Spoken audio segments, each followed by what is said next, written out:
¿Son parte del Estado? Sí, claro, pero ¿a cuál de los tres poderes pertenecen? Al Ejecutivo. Es correcto, eso es correcto. Las juntas de conciliación y arbitraje no corresponden al Poder Judicial, por raro, por extraño que suene. Dirimen conflictos, hacen las veces de jueces, hacen las veces o hacen el trabajo materialmente de un juzgador, de un ministro no, pero tal vez de un magistrado sí. Entonces hacen las veces del Poder Judicial o de los funcionarios del Poder Judicial, sin pertenecer al Poder Judicial. Extraño esto. En las juntas de conciliación y arbitraje siempre hay tres personitas que son las que dirimen las controversias. Hay tres personas. Una persona representa a los trabajadores, un representante de los patrones o del capital y el presidente de la junta. Presidente de la junta. Así es como se conforman las juntas de conciliación, locales o federales. Siempre hay un presidente, que es el que tiene la última palabra en principio. Siempre hay un representante de los patrones y siempre hay un representante de los trabajadores. Y los tres de manera colegiada dirimen las controversias entre trabajadores y entre patrones.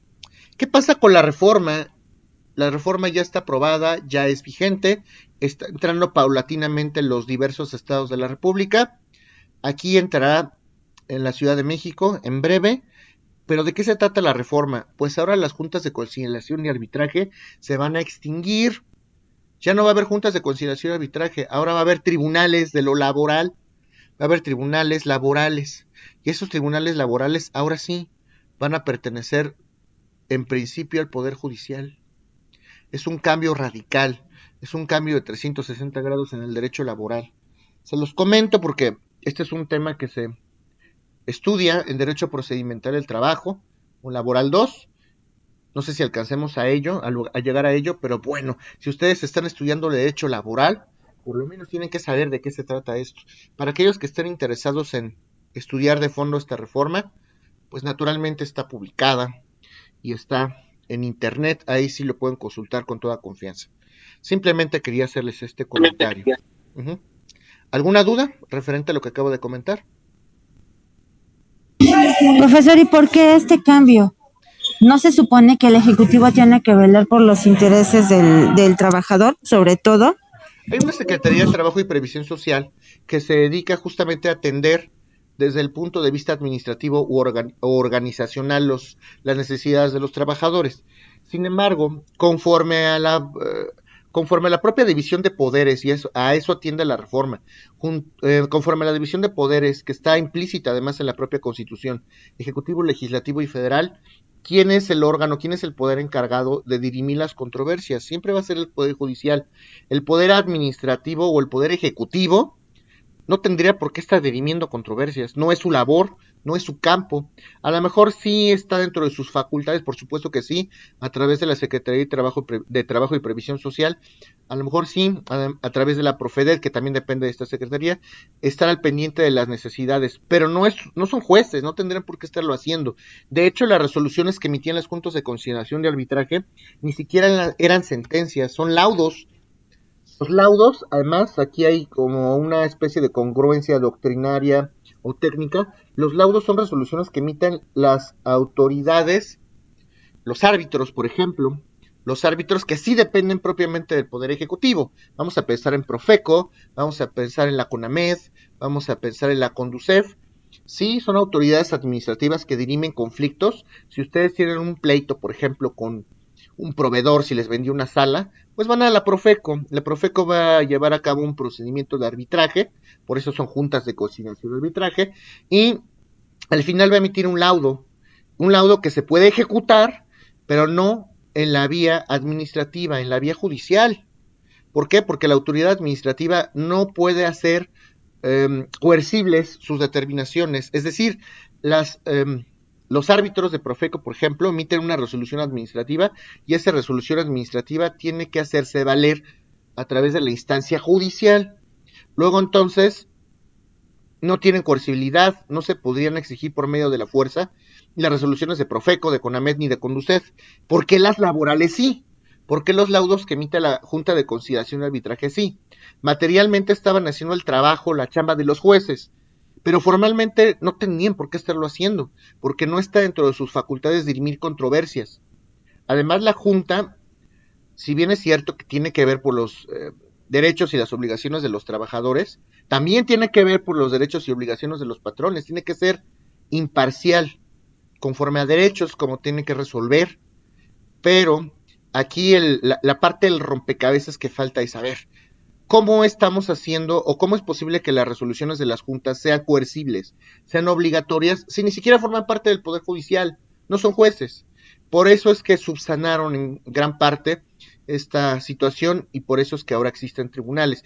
Bueno, para que no exista ese salto ontológico, esta incongruencia, vamos a hacer ahora sí tribunales de lo laboral, para que no exista ningún lugar a dudas, pertenecerán al tercer poder, el Poder Judicial, y ahora sí, las resoluciones serán plenamente coercibles o ejecutables o exigibles a través de la fuerza. ¿Sí me doy a entender o no?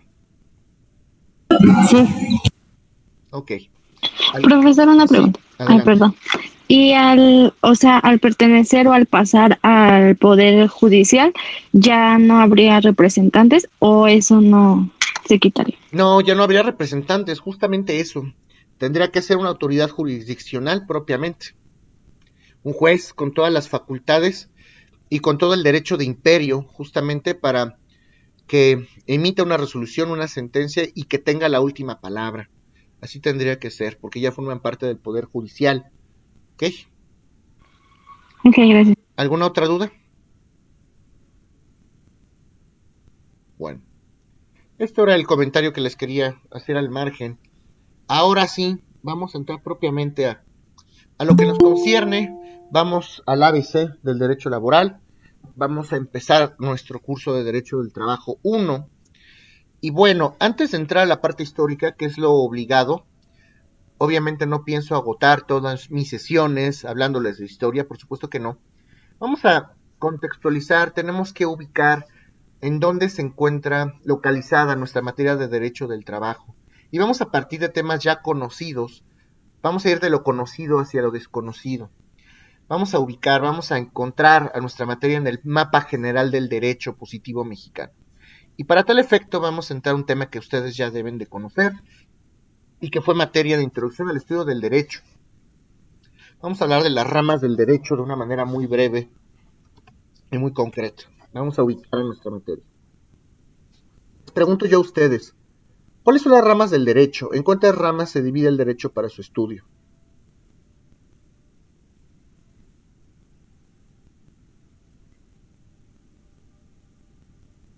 Se divide en privado, público y social. Es correcto, muy bien. Privado, público y social, eso es correcto. ¿Alguien sabe qué es el derecho público?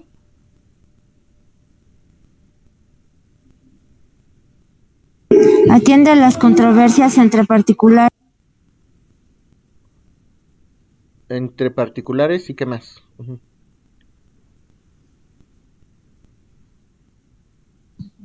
El público dijo, ¿verdad? Sí, el público. Y el Estado. Siempre y cuando, ¿qué? ¿Te acuerdas?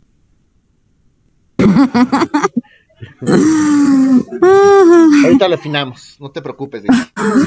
No te preocupes, ahorita lo afinamos.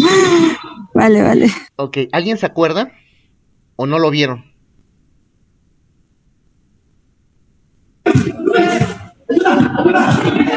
Siempre y cuando se perjudiquen los intereses de los privados. No.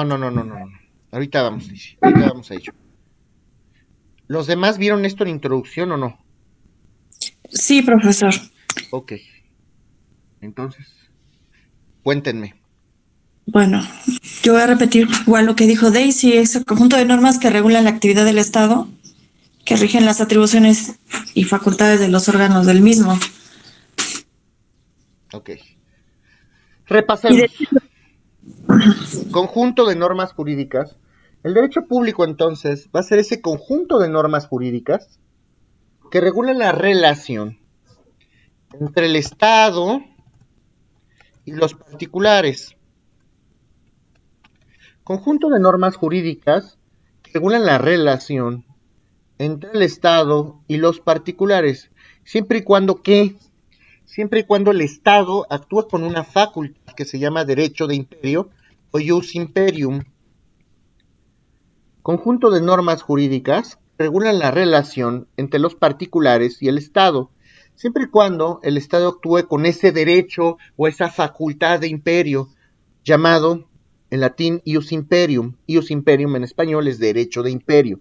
¿Y qué significa este derecho de imperio?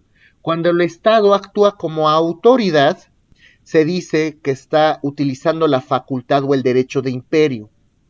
Entonces, conjunto de normas jurídicas que regula la relación entre los particulares y el Estado, siempre y cuando el Estado actúe como autoridad. Siempre y cuando el Estado actúe como autoridad, en palabras simples, lisas y llanas. Y si el Estado está actuando como autoridad, entonces se está utilizando o está investido de esa facultad conocida como ius imperium o derecho de imperio. ¿Está claro esto que comenté o no? Sí. Bueno, y la pregunta obligada es, a ver, ¿cómo que el Estado actúa como autoridad? Entonces, ¿quiere decir que el Estado puede actuar como particular frente al particular? Y la respuesta es sí, por supuesto que sí. ¿Cómo? Les voy a poner un ejemplo muy sencillo. Imagínense que yo soy dueño de una casa enorme, un castillo enorme que está valuado en 40 millones de pesos. Una casa enorme. Y el Estado tiene interés en adquirir esa casa que es de mi propiedad. ¿Para qué? Pues para poner oficinas, para poner alguna embajada, para estacionamientos, qué sé yo, alguna secretaría. Bueno, si el Estado tiene ganas de comprarme esa casa y tiene el dinero y yo tengo la voluntad de venderla, ¿se puede? Sí se puede. Por supuesto que sí, claro que sí. Y entonces estaremos hablando de una compraventa estrictamente civil, regida bajo las leyes civiles, Código Civil, ya sea federal o local, claro está. Y entonces el Estado está actuando o se está posicionando jerárquicamente como un igual frente al particular. Se dice que ese tipo de relaciones son relaciones de coordinación u ordenación. Relaciones de coordinación o de ordenación. Cuando el Estado actúa como particular frente al otro particular, entonces se dice que existen estas relaciones de coordinación u ordenación.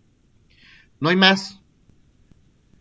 Y entonces, ¿cuándo actúa el Estado como particular y cuándo actúa como autoridad? Como particular, lo acabamos de decir. ¿Cuándo actúa como autoridad del Estado? ¿Cuándo actúa jerárquicamente superior al particular? ¿Y cómo es eso? Bueno, ejemplo también. Si yo vendo un automóvil en 600,000 pesos, me estoy enriqueciendo. Yo estoy enriqueciendo mi peculio, mi patrimonio con 600,000 pesos. ¿Y qué pasa? Pues el Estado, en términos del artículo 31, fracción 4 de la Constitución Política de los Estados Unidos Mexicanos, me va a pedir que le dé una parte de ese dinerito. Oye, acabas de enriquecerte con 600,000 pesos. Tu peculio se acaba de enriquecer con 600,000 pesos. Tienes que contribuir de manera equitativa y proporcional al gasto público. El artículo 31, fracción cuarta, es el fundamento del derecho fiscal, el fundamento constitucional del derecho fiscal.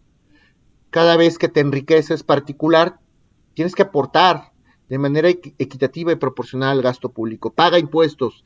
Tienes que pagar una cantidad al Estado de esos 600,000 pesos. Una cantidad proporcional, obviamente. Oye, Estado, es que no quiero. No te estoy preguntando. Tienes que pagar. Y si no pagas, entonces te voy a hacer un requerimiento de pago. Y si no, entonces te voy a embargar bienes. Si no te dejas embargar bienes, voy a romper cerraduras y voy a utilizar el auxilio de la fuerza pública. Y si eludes o evades impuestos, hasta la cárcel vas a ir a dar. Se fija cómo el Estado está actuando como autoridad, con esa facultad llamada ius imperium.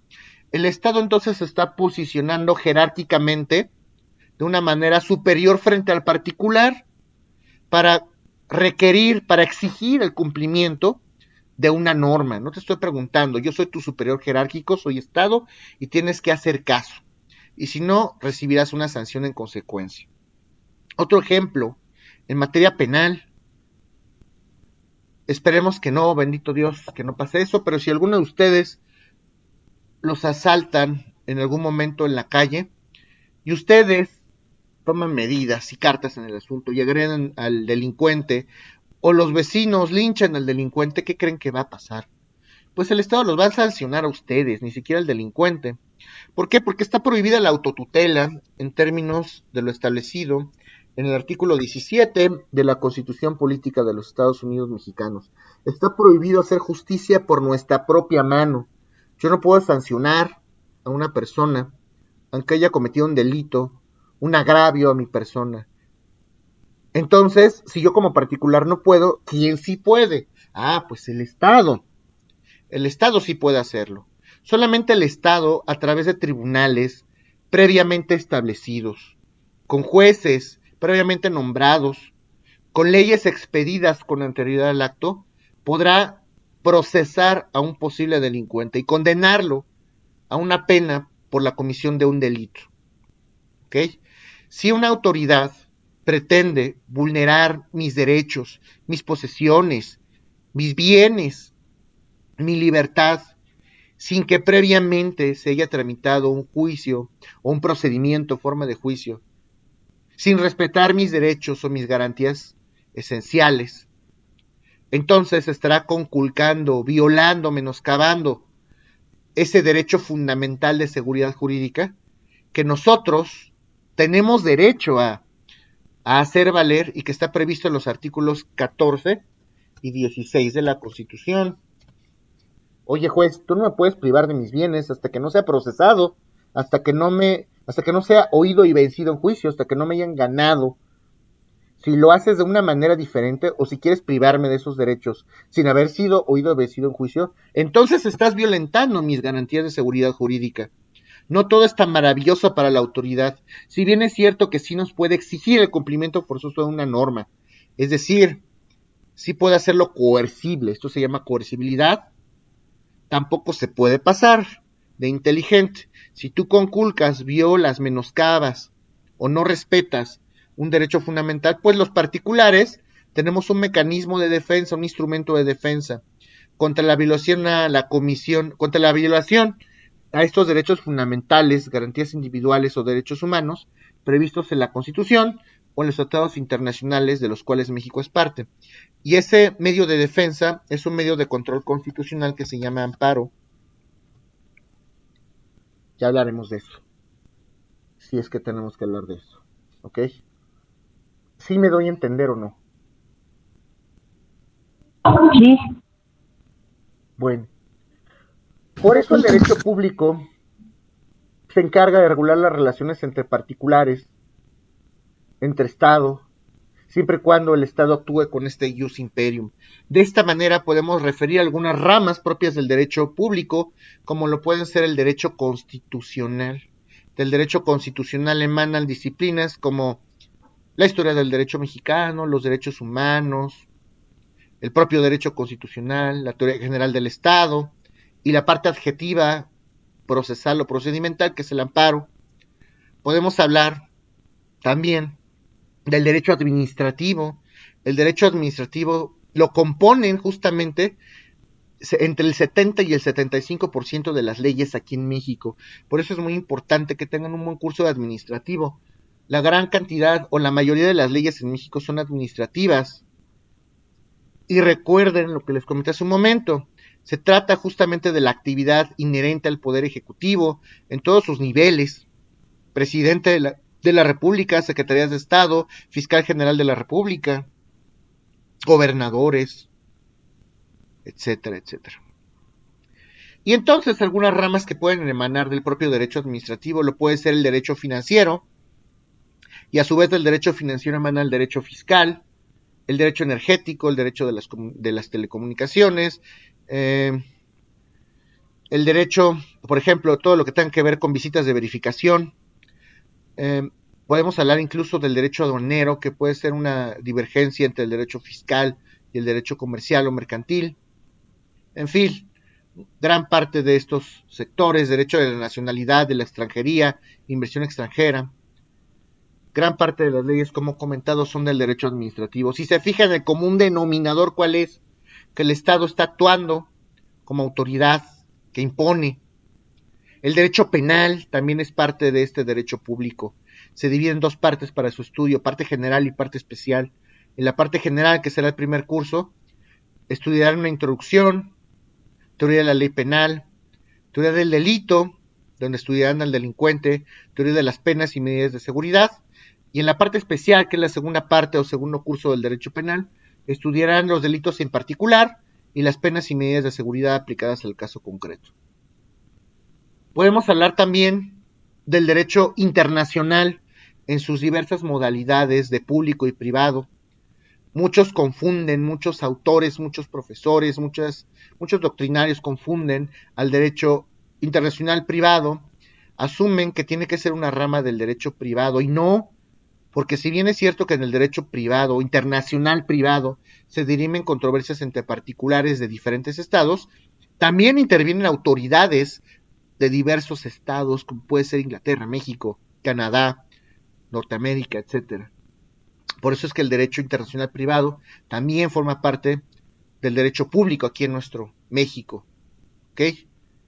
Podemos hablar del derecho procedimental y con esto voy a ahorrar esta explicación que tendríamos que dar en el siguiente curso o en las siguientes horas. El derecho procedimental, o como ustedes lo conocen, derecho procesal. Mal dicho, ya les he comentado, la parte correcta de decirlo, o la forma correcta de decirlo, perdón, es derecho procedimental. Y hay varias ramas del derecho procedimental, todo lo que tenga que ver con los procesos, con los litigios, Código de Procedimientos Civiles, Código Nacional de Procedimientos Penales, y hay algunas otras leyes donde se regulan procesos, el propio Código de Comercio, la parte adjetiva o procedimental en materia laboral se encuentra también en la propia Ley Federal del Trabajo, donde se regulan las reglas de los procedimientos en materia laboral, pues en la Ley Federal del Trabajo. Y entonces, como verán, hay muchas ramas o hay muchas divergencias en torno a esto. Entonces, el derecho procedimental forma parte del derecho público. ¿Y por qué? Porque siempre va a haber un tercero que dirime las controversias entre aquellos que tengan problemas. Y ese tercero tendría que ser un juez. Y los jueces forman parte de uno de los tres poderes de la Unión. Justo con ese ius imperium que se le dota o que se le atribuye a los jueces, con esa facultad, con esa fuerza, con esa coerción, les atribuimos esa facultad a los jueces, para poder dirimir controversias. Por eso es que el derecho procedimental forma parte del derecho público. ¿Alguna duda de lo que he comentado?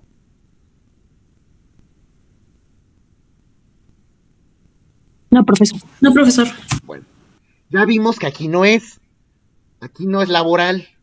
No tendríamos por qué estar hablando de derecho público laboral. Vamos a lo siguiente. Ahora vamos al derecho privado. ¿Alguien sabe lo que es el derecho privado? Sí, es el conjunto de normas que regula la conducta de los particulares y sus relaciones y están en igualdad y no se aplica el concepto de soberanía o poder público. Ok. Y ahí omití, justamente como lo estás comentando, omití comentarles en el derecho público que cuando el Estado actúa jerárquicamente como un superior frente al particular, cuando el Estado es superior y cuando el particular es inferior, la relación que existe entre el Estado y el particular se le conoce como una relación de suprasubordinación. Cuando el Estado entonces actúa con este derecho de imperio, facultad de imperio, se dice que actúan o que existe una relación de suprasubordinación entre el Estado y el particular, jerárquicamente superior al Estado, obviamente. Y sí, es correcto, Alma. Vamos a entender como el derecho privado a ese conjunto de normas jurídicas, simple y sencillamente, que regula la relación de los particulares entre sí. Conjunto de normas jurídicas que regula la relación de los particulares entre sí. Vamos a hablar de particular a particular. Aquí ya no tiene nada que ver las autoridades. Si yo me quiero casar con una persona, pues tendrá que ser con un particular. No se van a casar con una autoridad en ejercicio de sus funciones. No se van a casar con la Secretaría de Energía. Se van a casar con un particular, obviamente. Y entonces estas relaciones entre particulares, a la luz del derecho privado, básicamente se pueden dividir en dos ramas o en dos grandes universos. Derecho civil y derecho mercantil. Derecho civil y derecho mercantil. Cuando hablamos de derecho civil, y repetimos de nuevo el concepto, pues por supuesto que vamos a hablar de esa relación entre particulares o de ese conjunto de normas jurídicas que regula la relación de particulares entre sí, aunque se repita el concepto, por supuesto. Y para efectos académicos, las facultades o las escuelas de derecho han dividido el derecho civil en algunos cursos, en 5 cursos básicos: derecho de personas y bienes, derecho de familia y sucesiones, un primer curso de obligaciones civiles, donde ustedes estudiarán de qué manera se crean y se transmiten las obligaciones en la materia civil, un segundo curso de obligaciones civiles, donde estudiarán de qué manera modifican o se extinguen los derechos y las obligaciones entre particulares, y un quinto curso y último curso de contratos civiles. Todo esto tendrían que saber para poder hablar de derecho procedimental, por eso es que tengo un conflicto con la otra materia, pero ya lo hablaremos, ¿ok? Esos son los 5 cursos básicos de civil. Por alguna razón, aquí, concretamente, en vez de darles personas y bienes, lo denominaron acto jurídico y persona. Acto jurídico es un tema que tendría que dilucidarse o tendría que estudiarse en Introducción al Estudio del Derecho. Si ustedes leen el propio Eduardo García Maínez, se darán cuenta que incluso ahí viene ese tema. Tuvieron que haber visto derecho de bienes, pero bueno, ese será otro tema. Algunos nuevos doctrinarios hablan de ramas como el derecho inmobiliario, como el derecho notarial y registral, que no es sino una divergencia del derecho de bienes, y el derecho civil es prácticamente una calca del derecho romano, y esto es interesante, ya les he dado esta plática a mis alumnos. Existen 3 tipos de sistemas jurídicos en el mundo: el primer sistema conocido como el common law, el segundo que es el islámico, y el tercer sistema jurídico que es germánico, la tercera tendencia es germánico-románico. Los países que utilizan o que basan su sistema jurídico en el common law, vamos a hablar de Inglaterra, de Estados Unidos, de Canadá, de Irlanda, de Australia. Estos países basan su derecho en precedentes, en casos anteriores, y utilizan casos anteriores para poder resolver los nuevos. No es nuestro caso. El sistema islámico se caracteriza por países que supeditan o sobreponen la religión a Alá, por ejemplo, que a los propios derechos humanos o fundamentales y que a las propias normas jurídicas. Irak, Irán, todos esos países que ya conocen, y se caracterizan justamente por sobreponer a sus divinidades frente al derecho. ¿Y nosotros qué somos? Germánico-románico. Roma fue una gran civilización, la más grande de todas en su momento. Y Roma conquistó muchas provincias. Dentro de esas provincias que conquistó Roma se encuentra España. Y entonces en España ya existía un derecho aplicable cuando fue conquistado por los romanos. Los romanos entonces conquistaron España, y el derecho aplicable en ese entonces en España pues se volvió un híbrido, una mezcla entre el derecho español aplicable en ese momento y el derecho romano. Así es como se crearon nuevas instituciones jurídicas. Obviamente Roma conquistó a los galos, a los godos, visigodos, ostrogodos, lo que ellos Alemania, partes de Rusia, etc. y toda esa influencia impacta en su sistema jurídico. Cuando Nueva España nos conquista el 13 de agosto de 1521, ¿qué leyes serán aplicables? Pues las leyes españolas. Incluso esta religión católica apostólica romana fue impuesta porque así lo establecían los españoles, porque así se lo impusieron los propios romanos a ellos. Entonces, cuando recobramos nuestra independencia, por ahí de 1810, como mexicanos, ¿qué pasa? Lo que sucede a continuación es que, pues las leyes aplicables, ahora sí ya somos México independiente, perfecto, ahora sí, ¿cómo le hacemos? ¿Qué leyes nos van a regir o qué leyes vamos a utilizar? Pues lo que hay, y lo que hay son las leyes españolas, y de esas leyes españolas tienen influencia naturalmente romana. Por eso es que nosotros somos un sistema germánico-románico. Y nuestro derecho civil es casi una calca del derecho civil romano. Por eso es tan importante saber derecho romano. Y el derecho mercantil en un momento dado fue parte del derecho civil. Fue uno mismo, porque los comerciantes eran considerados también como particulares. Posteriormente el mercantil adquiere su autonomía porque creció demasiado. Y bueno, algunos temas como el derecho de autor, patentes, marcas, se hacen autónomos, se desmembran del propio derecho civil. Si ustedes leen el propio Código Civil se darán cuenta entonces que había un capítulo de derechos de autor que dice por todos lados derogado, porque ya hay una ley federal de derechos de autor, que algunos dicen que ya forma parte del ramo mercantil además. Entonces este es un gran ramo, el derecho civil. Y podemos hablar por otro lado del derecho mercantil, justamente de ese conjunto de normas jurídicas que va a regular las relaciones entre comerciantes. De manera general, porque el derecho mercantil es más complejo que esto. Pero sí, los particulares son considerados también, algunos particulares son considerados también como comerciantes. Justamente de eso se trata el derecho mercantil. ¿Quién es un comerciante en derecho? ¿Cuáles son los ejes rectores o los criterios para determinar que una persona es comerciante? Y entonces el derecho mercantil tiene más universos todavía. Podemos hablar de derechos y obligaciones de los comerciantes, podemos hablar de derecho societario, títulos de operaciones de crédito, derecho bancario, derecho bursátil, derecho de fianzas, derecho de seguros, derecho empresarial, derecho corporativo, derecho aduanal, algunos hablan de patentes, de marcas, algunos hablan de derechos de autor, también de notarial y registral, porque hay un registro público de comercio, porque hay corredores que ejercen esta rama. Entonces, hay muchas cosas que ver en este derecho privado. Pero ya vimos que tampoco es por ahí. Tampoco vamos a ubicar a nuestra materia laboral en el derecho privado. Y nos queda una entonces.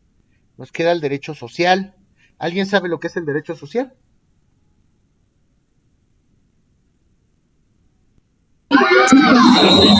Son las... Se encargan de proteger a las comunidades, bueno, no las comunidades, más bien sería a las personas más vulnerables. Sí. Caliente, cerca. ¿Alguien más? Sí, es el grupo de ramas de derecho que principalmente o sus características buscan la necesaria nivelación de cualquier realidad humana donde exista una desigualdad evidente. Ok. Es decir, el Estado debe de garantizar la correlación de estas desigualdades en sociedad. Ok. Eso si hablamos de garantías individuales de carácter social, por supuesto. Porque hay garantías individuales de seguridad, de libertad, de seguridad jurídica, sociales. Entonces, sí hay garantías sociales.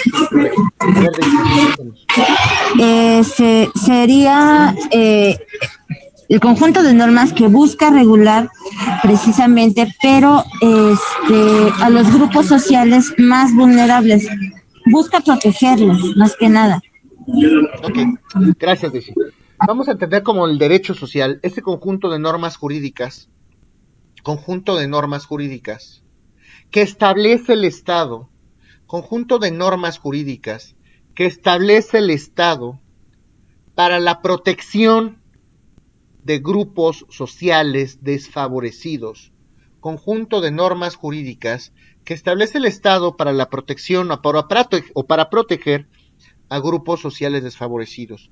Conjunto de normas jurídicas que establece el Estado para la protección o para proteger a grupos sociales desfavorecidos. Y aquí tenemos tres principales ramas. Ahora sí, tenemos al derecho agrario, tenemos al derecho de la seguridad social y por fin, derecho laboral o derecho del trabajo. ¿Quién considera o a quienes se consideran en derecho grupos sociales vulnerables o desfavorecidos? Ahora sí, ya nos estamos enganchando, ya estamos entrando a la materia. Eso será un tema que veremos el próximo lunes de manera presencial.